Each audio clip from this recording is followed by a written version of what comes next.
Hello বন্ধুরা, good morning, welcome back to my channel. তো আজকে আবার একটা নতুন ব্লগ নিয়ে তোমাদের কাছে চলে এলাম। প্রথমেই বলি, ব্লগটা হচ্ছে যে 26শে জানুয়ারির আগের ব্লগ। তো 26শে জানুয়ারির আগের দিন মানে 25 তারিখ আমরা ওই বাড়ি গিয়েছিলাম, কারণ শুভ্রা স্যার স্কুলে ছুটি পড়ে গেছিলো।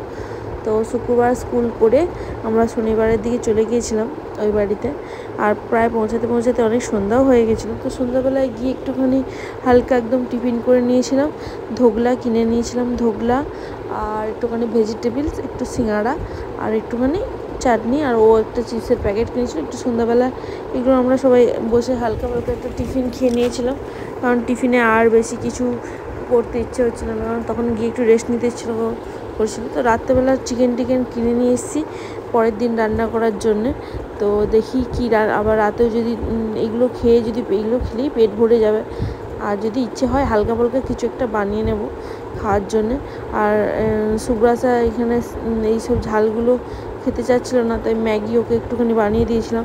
তারপর কিছুক্ষণ এগুলো খেতে প্রায় 9টা সাড়ে 9টা বেজে গেছিলো। তারপরে কিছুক্ষণ পরে বললো সুব্রাসা মোমো খাবে, তাই একটুখানি গরম মোমো বানিয়ে বসিয়েছিলাম। ঘরে ময়দাও ছিল, রাখা ছিল ওখানে। আর চিকেনটা যেহেতু একটু নিয়ে গেছিলাম, তো চিকেন পেঁয়াজ দিয়ে একদম বাড়ির তৈরি একটুখানি হালকা চাটনি দিয়ে একটু মোমো বানিয়েছিলাম। মোমোটা খেয়ে রাতেটা কাটিয়ে দিয়েছি, সুপার মোমো। এরপর পরের দিন সকালবেলা দেখতেই পাচ্ছ এখানে যে অনুষ্ঠান সেলিব্রেট হচ্ছে, কত ছোটো ছোটো বাচ্চারা গান গাইছে, নাচ করছে, অনেকে সব এখানে আয়োজন হয়েছে। প্রত্যেক বছর বাড়িতেই থাকি, এই বছরটা এখানকে এলাম দেখার জন্যেই। প্রত্যেকবারই আসতে বলে আসো তোমরা। তো আমরা যেতে পারি না, কারণ যেহেতু মেয়ের স্কুলের অনুষ্ঠান থাকে। তো এই বছর মেয়ের স্কুল ছুটি পেয়েছি, তাই জন্য আমরা এখানে চলে এসেছিলাম। আর এখানে ইনসাইড আউটসাইডের এই যে বাচ্চাটা, তার মা বাবা রয়েছিল, সবাই এখানে রয়েছে। এখানে সবাই দেখো সব কি সুন্দর বসে এখানে শীতের বেলায় তিরঙ্গা পতাকার উত্তোলন হচ্ছিল, আর এখানে অনুষ্ঠানটাও হচ্ছিল, সবাই দেখছিল, খুব সুন্দর ভালোও লাগছিল। আর এই যে এখানে সুব্রাসা দেখতে পাচ্ছ যে শাড়ি পরে আছে।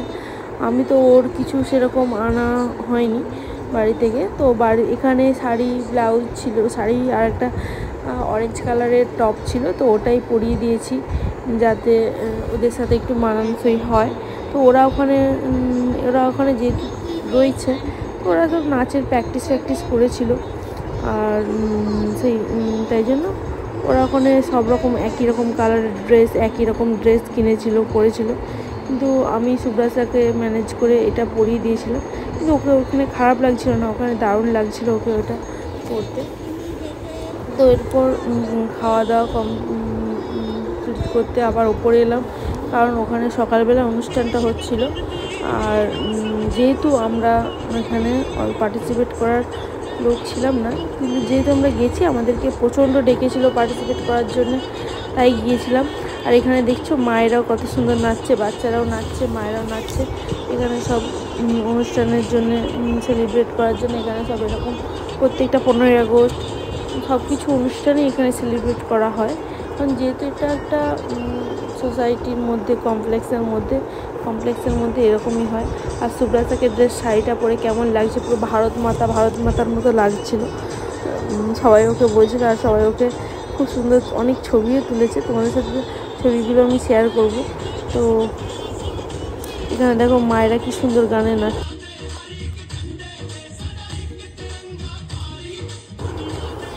তো এখানে ভিডিও আমি কিছুটা নিয়েছিলাম, আর অনেকই নাচ নেচেছিল, কিন্তু এই গানটার আমি ভিডিওটা করেছিলাম। এরপর ছোটো ছোটো বাচ্চারাও পার্টিসিপেট করছিল, কারণ বাচ্চারাই তো মানে এইসবের বেশি একটুখানি আগ্রহ। আগামী দিনের আমাদের ভবিষ্যতের সৈন্য বলতে গেলে। তো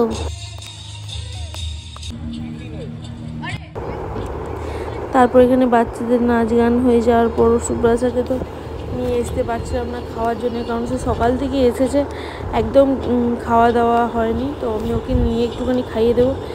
তো আজকে রাতে আবার বাড়ি ফিরবো, কারণ কালকে সুব্রাসার স্কুল আছে। তো রাতে একটা বিয়ে বাড়ি আছে, যেহেতু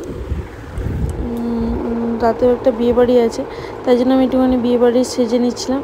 হ্যাঁ এসে কারণ তাড়াহুড়া করে চলে এসেছি আবার বিকেলবেলার দিকে। আর রাত্রেবেলা বিয়ে বাড়িতে যাবো বলে আরও বিশেষ করে এই যে আমার বিয়ে বাড়ির লুক দেখো। আমি একটা লাল শাড়ি আর ব্লু, এই ব্লু শাড়িটা নতুনই ছিল কিন্তু এর ব্লাউজটাও নতুন, কিন্তু ব্লাউজটা আমার গায়ে হচ্ছিলো না, সবচেয়ে বড় দুঃখের বিষয়। তো তাই রেডের সাথে পরে নিয়েছিলাম। আর এই যে আমরা বিয়ে বাড়িতে পৌঁছে গেছি, আমাদের বাড়ির একদম সামনে। এটা গলবিনে একটা আমাদের বিয়ে বাড়ি ছিল, তো টালিগঞ্জের গলবিনে। তো এখানে চলে এসেছিলাম বাড়ির কাছে। তো সুব্রাসা এখানে লেহেঙ্গা পরে নিয়েছে। আর এখানে ও যেহেতু গরম পড়ে গেছে প্রায় কলকাতায় খুব একটা শীত পড়ে না, হালকাই থাকে। তো সুব্রাসা এখানে একটা জ্যাকেট আর লেহেঙ্গা পরেছিল, আর আমি এখানে ব্লু আর একটা ব্ল্যাক কালারের চাদর নিয়েছিলাম হালকার মধ্যে। আর তো আমরা এখানে বিয়ে বাড়িতে ঢুকে যাচ্ছি। আর এখানে দেখো বিয়ে বাড়ির সামনে আগে গণেশ ঠাকুরের একটা মূর্তি রাখা আছে, আর এখানে খুব সুন্দর সাজিয়েছে। আর এখানে সুব্রাসার লুকটা দেখো। সুব্রাসাকে আমি তখন তো ছবি তুলতে পারছিলাম না, তাই সুব্রাসাকে একটা ভিডিওতে নিয়ে নিলাম। আর এখানে যে এটা আমাদের নতুন বউ আর বর, এই যে দেখতেই পাচ্ছ, ভালো লাগছে দেখতে। খুব বলো তোমরা বউটাকে, খুবই ভালো লাগছে। আর মেকআপটাও খুব সুন্দর হয়েছে। তো এখানে দেখতে পাচ্ছ সাজানোটা, ডেকোরেশনটাও খুব ভালো হয়েছে, আর মেয়েটাকে দেখতেও ভালো লাগছে।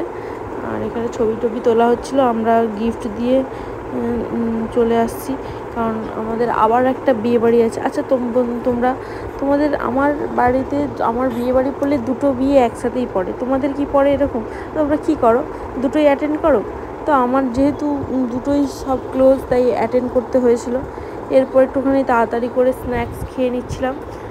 এখানে ছিল ফিশ মাছের একটা কিছু পকোড়া টাইপের, আর চিজ বল আর কাবাব বানানো হয়েছিল।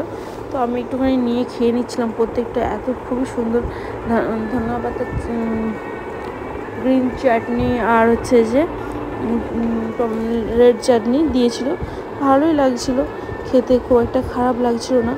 কিন্তু তার কাবাবের থেকেও বেশি চিজ বলটা বেশি টেস্টি লাগছিলো। ভেজ হলেও ওটার টেস্ট যেন বেশি লাগছিলো।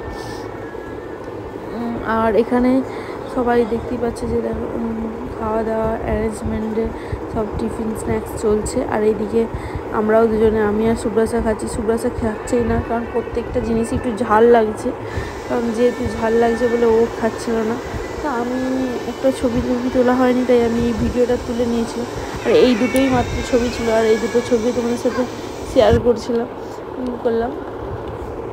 এরপর যেহেতু আমাদের আরেকটা বিয়েবাড়ি আছে রাতে, তাই দেরি করব না, তাই তাড়াতাড়ি করে বেরিয়ে পড়েছি।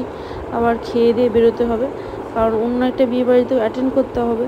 তাই অল্প কিছু হালকা খাবো। আর সুব্রাজ এখানে কি দুষ্টুমি করছিল, বাপরে বাপ, সিঁড়িতে ওঠা নামা করছিল। ওপর তলায় রিসেপশনটা হচ্ছিল, আর খাওয়ার অ্যারেঞ্জমেন্টটা নিচের তলায় করেছিল। তো চলো বন্ধুরা, এখন তোমরা আমার খাওয়ার ভিডিওই দেখতে থাকো। কি খাবার আছে চটপট তোমাদেরকে দেখিয়ে দিই, কারণ খেতে হবে। আর পারছি না, অনেকক্ষণ ধরে খিদে পেয়েছে, তাই খেয়ে আগে নিই। তো এখানে ছিল স্যালাড দেখলে, আর এদিকে রয়েছে দই কাতলা। আমি ওইসব দই কাতলা ফাতলা কিচ্ছু নেইনি, আমি প্লেন সিম্পল মানুষ। আমি একদম মাটনের 4টে পিস নিয়েছি, আর ভাত নিয়েছি, বিনস সাদা রাইস ভাত আর মাটন, বাস। এর মধ্যে চাটনি, এর মধ্যে রয়েছিল চাটনি, পাঁপড়, মিষ্টি, সন্দেশ, রসমালাই। এই সন্দেশগুলো খুব টেস্টি ছিল, আর ছিল রসমালাইও ছিল, খুবই ছিল। আর এইদিকে ভেজের মধ্যেও ছিল, আর আমিষের মধ্যেও ছিল। এখানে লুচি, ভেজিটেবিল চপ, আলুর দম, ফুলকপি, তারপর পনির, তারপরে রয়েছিল এটা কী বলে ওটাকে, পটলের দোরমা। মোটামুটি এইসব রান্নাই ছিল, দেখতে দারুণ লাগছে, দেখতেই পাচ্ছ। তো চলো আমি এখন খেয়ে নিই আগে, তারপর খাওয়া দাওয়া শেষ করে নিয়ে আইসক্রিম নিয়েছিলাম, কারণ আমি একদম বিয়েবাড়িতে গেলে হিজিবিজি খাই না। আমি একটা ফিশ ফ্রাই হয়ে খাই, আর মাটন দিয়ে ভাত বা রুটি বা পরোটা কিছু একটা। তো এই যে আমি আইসক্রিম নিয়েছি, আর কিচ্ছু একদম খাবো না, কারণ যেহেতু আরেকটা বিয়েবাড়ি আছে, যেতে হবে ওখানে। বেশি খেয়ে ফেললে আর হাঁটতে পারবো না, বুঝলে বন্ধু। দিন দিন মাটন খেয়ে খেয়ে পেটটা মোটা হয়ে যাচ্ছে, আর গালগুলোও মোটা হয়ে যাচ্ছে, তাই বেশি খাওয়া দাওয়া করছি না, একটু কমই করি। আর এখানে আইসক্রিমটা ঝরে ঝরে পড়ছিল, মানে আইসক্রিমটা গলে গলে যাচ্ছিলো আর কি, তাড়াতাড়ি করে খেয়ে নিচ্ছিলাম জিভ দিয়ে। আর দেখতেই পাচ্ছ আমি মাটন খেয়ে আমার গালগুলো একটু ফুলে গেছে, তাই খাওয়া দাওয়া কমপ্লিট করে একটা পানটা চিবালে মনে হচ্ছে গালের একটু এক্সারসাইজ হবে, তাই এক্সারসাইজটা করে নেওয়ার জন্য একটু পানও চিবিয়ে নিলাম আর পানগুলোর ভিডিও দেখেছি। এখানে দেখো আবার নেক্সট একটা বিয়েবাড়িতে ঢুকে গেলাম। নেক্সট বিয়েবাড়িতে একদম ফুলে ফুলে ভর্তি, তাদের একদম গেটের সামনেই গণেশ ঠাকুর বসিয়েছে। তাদের বিয়ে ছিল রাজদীপ। এটা কি তো সুব্রাসা আগেই তার দিদিকে, এটা একটা পাশে পাড়ার দিদি ছিল, তো দিদিকে আগে গিফট টিফট দিয়ে ওখানে নাচানাচি করছিল। আর আমি ওই বাড়িতে যা খেয়েছি আর খাবো না ভেবে নিয়েছি, কারণ ওই বাড়িতে মাটন আর ভাত হজম হবে না, খেতে পাচ্ছি না। এখানেও অনেক কিছু খাবার ব্যবস্থা করা হয়েছিল, কিন্তু এখানে আমি খেতে পারবো না। তো তাড়াতাড়ি করে আবার যেহেতু পরের দিনই সুব্রাসের স্কুল আছে, তাই দেরি করব না। প্রায় তখন 10:30 11টা বেজে গেছিলো, বলতে গেলে 11টা বেজে গেছিলো। তাই তখনও আমাদের খাওয়া হজম হয় নাই, তাই জন্য আমরা আর খাওয়া দাওয়া করিনি। কিন্তু লাস্ট ফিনিশিং সুব্রাসা বললো একটা ফুচকা খাবো, তাই ও শুকনো ফুচকা খাচ্ছিলো, আমি একটুখানি টকটক দিয়ে 2টো ফুচকা খেলাম, দিয়ে বাড়ি এলাম। ফুচকা খেয়েও বিয়ে বাড়ি থেকে চলে এলাম, আর কিচ্ছু খেলাম না। কারণ ওই বিয়েবাড়িতে খাওয়ার পরে আমার পেটে একটুও জায়গা ছিল না দ্বিতীয় বিয়েবাড়ি খাওয়ার জন্য, তাই জন্য না খেয়েই শুধু একটা মাত্র ফুচকা খেয়ে বাড়ি চলে এসেছি। বন্ধুরা, আজকের ভিডিওটি এই পর্যন্ত। দেখা হবে একটা নতুন ব্লগে। ভালো থাকবেন, সুস্থ থাকবেন। ভিডিওটি ভালো লাগলে অবশ্যই লাইক সাবস্ক্রাইব করবেন। টাটা।